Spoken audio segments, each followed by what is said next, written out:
ইলিশ মাছ দেখেন, দেখতে পাবেন, দেখেন দেখেন ইলিশ মাছ দেখেন আপনারা ভাই, দেখেন এই যে তাল্লা মাছ এই যে ইলিশ মাছটা কই, ইলিশ মাছটা একটু উপরে দাও, ইলিশ মাছটা উপরে দাও, হ্যাঁ ইলিশ মাছটা উপরে দাও, কই ইলিশ মাছ কই, ইলিশ মাছটা উপরে দাও, এই মাছটা আমি দেন আমি হাতে উঠে দেব। ওই যে ইলিশ মাছ, এই যে তাজা ইলিশ মাছ, তাজা তো থাক, ভালো তো ওই যে থাক, তো নামাতো ইলিশ। আপনারা দেখতে পাচ্ছেন হর্নি হাতিয়া উপজেলা হর্নি ইউনিয়নে শরীয়তপুর, আপনারা দেখেন ইলিশ মাছ, আপনারা দেখেন প্রিয় ভাই বোন বন্ধু, আপনারা দেখেন ইলিশ মাছ, এই যে দেখেন, এই যে তাজা ইলিশ দেখেন, এই যে এখন ইলিশ মাছ পুকুরেও চাষ হয় ইনশাল্লাহ।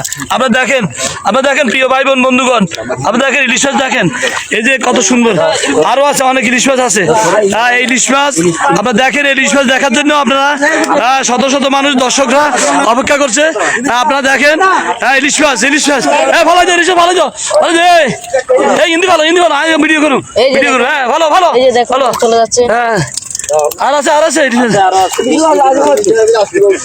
হ্যাঁ,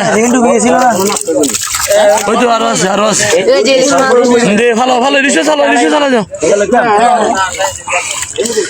আপনারা এই একটা সম্ভাবনাময় হাতিয়া উপজেলা হর্নিচানন্দী ইউনিয়নে ইলিশ পুকুরে ইলিশ মাছ চাষ হচ্ছে। আপনারা যা দেখছেন এতক্ষণ পর্যন্ত একটা অলৌকিক বিষয়। আপনারা সবাই লাইক কমেন্ট শেয়ার করবেন প্রিয় ভাই বোন বন্ধুগণ।